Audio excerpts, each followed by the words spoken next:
नमस्कार। सुजस के खास कार्यक्रम हमारे सीएम में आपका स्वागत है। आपके साथ मैं हूं निकिता शर्मा।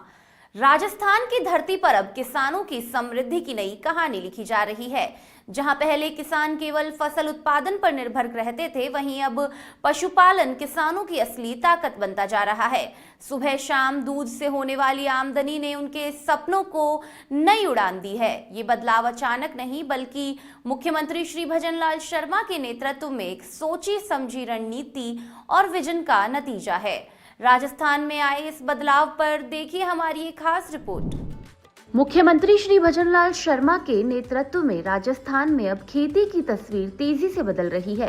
पहले जहां किसान की आय मुख्य रूप से फसलों पर निर्भर होती थी, अब पशुपालन और डेयरी बड़ा सहारा बन गए हैं। आर्थिक समीक्षा 2025-26 के अग्रिम अनुमानों के अनुसार राज्य में पशुधन क्षेत्र का कुल योगदान करीब 2.17 लाख करोड़ रुपए तक पहुंच गया है। यह कृषि और उससे जुड़े कुल क्षेत्र का लगभग 49% हिस्सा है, जो फसल उत्पादन के योगदान से भी ज्यादा है। इसका मतलब है कि दूध और पशुपालन से होने वाली आमदनी अब किसानों के लिए ज्यादा मजबूत और भरोसेमंद बन रही है। यही वजह है कि डेयरी को अब किसान का एटीएम कहा जा रहा है, जिससे हर दिन किसानों को आमदनी मिल रही है। प्रधानमंत्री फसल बीमा योजना के तहत 2 वर्ष के दौरान 7.5 करोड़ रुपए से अधिक बीमा पॉलिसी जारी की गई है। 3,452 करोड़ रुपए राज्यांश प्रीमियम हमने जमा कराया है।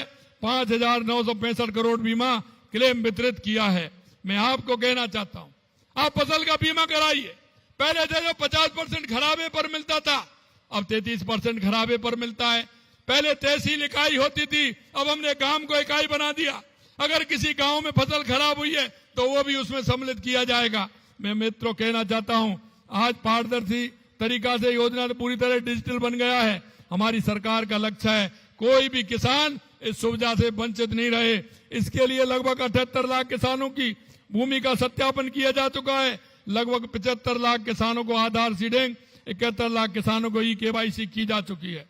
हमारी सरकार ने 77 लाख से अधिक किसानों को 43,000 करोड़ रुपए से अधिक राशि अल्पकालीन ऋण दिया है, और वो भी ब्याज मुक्त ऋण दिया है।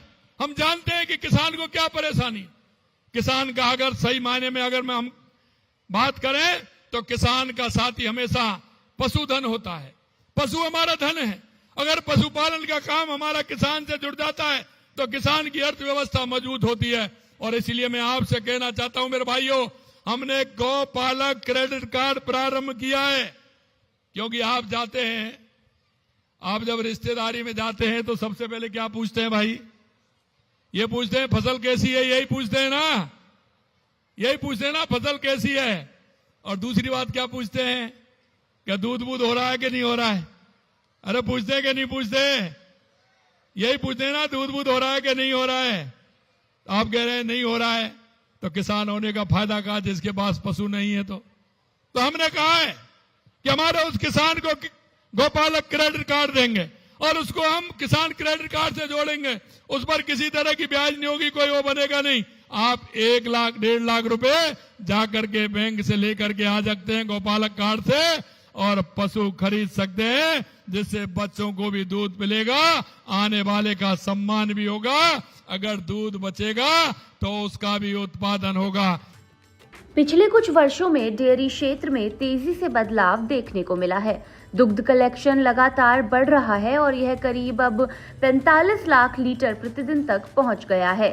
साथ ही दूध को प्रोसेस करने की क्षमता भी बढ़ गई है, जिससे ज्यादा मात्रा में दूध को सुरक्षित और बेहतर तरीके से बाजार तक पहुंचाया जा सके। आने वाले समय में इसे और बढ़ाने की योजना है। इसके साथ ही मुख्यमंत्री मंगला पशु बीमा योजना से किसानों को पशुओं का इलाज कराने की चिंता से भी मुक्ति मिल गई है। मुख्यमंत्री मंगला पशु बीमा योजना भी की है। हमने पशु का बीमा भी कर रहे हैं। 400 करोड़ रुपए बह करके गाय, भैंस, भेड़, बकरी, ऊंट सहित 42 लाख पशुओं का निःशुल्क बीमा किया है। क्योंकि हम जानते हैं किसान का अगर पशु बीमार हो जाता है तो किसान बीमार हो जाता है।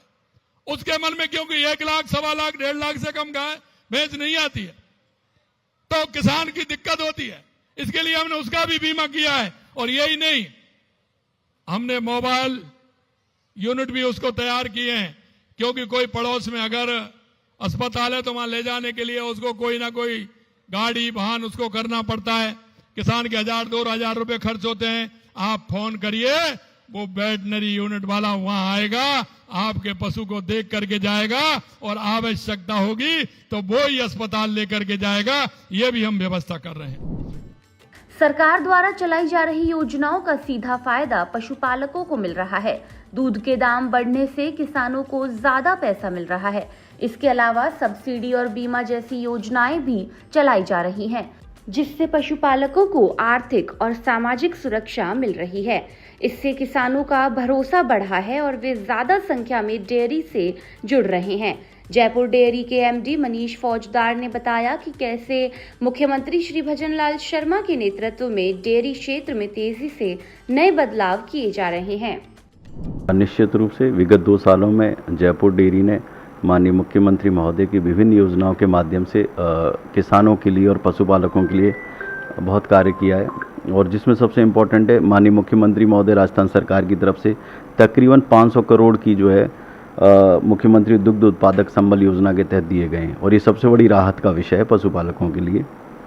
और दूसरा, विगत 2 साल में 350 से अधिक नए संकलन केंद्र और डीसीएस रजिस्ट्रेशन हमारे द्वारा किया गया है, और 30,000 से अधिक पशुपालक उनसे हमने जोड़े हैं, जिससे न केवल दूध का प्रोक्योरमेंट बढ़ा है बल्कि किसानों की खुशहाली भी बढ़ी है।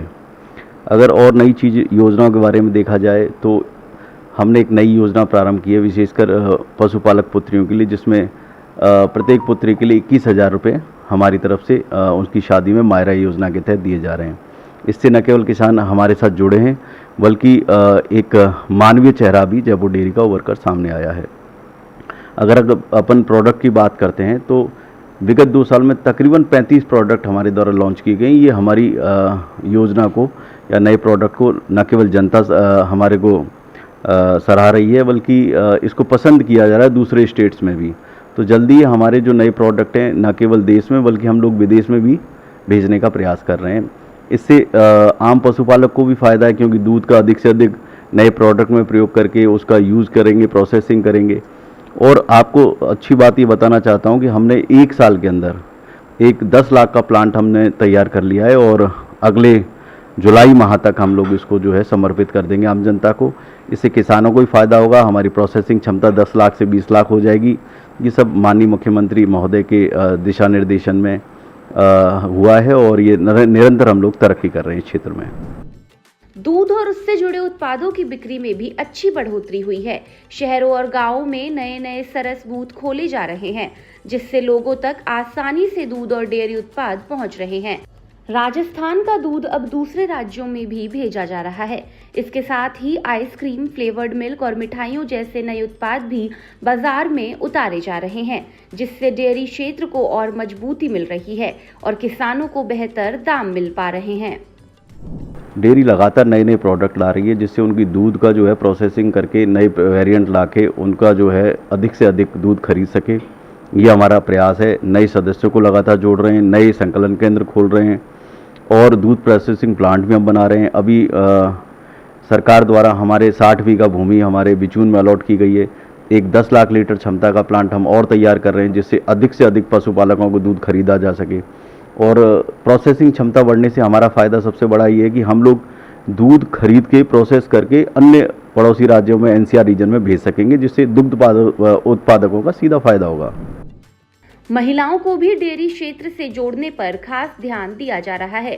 कई योजनाओं के जरिए महिलाओं को आर्थिक मदद, स्वास्थ्य सुरक्षा और सामाजिक सहयोग दिया जा रहा है। इससे गांवों में महिलाओं की भागीदारी बढ़ रही है और वे आत्मनिर्भर बन रही हैं। कुल मिलाकर डेयरी अब सिर्फ एक व्यवसाय नहीं बल्कि ग्रामीण विकास और समृद्धि का मजबूत आधार बन चुका है, जो आने वाले समय में और बड़ी भूमिका निभाने वाला है।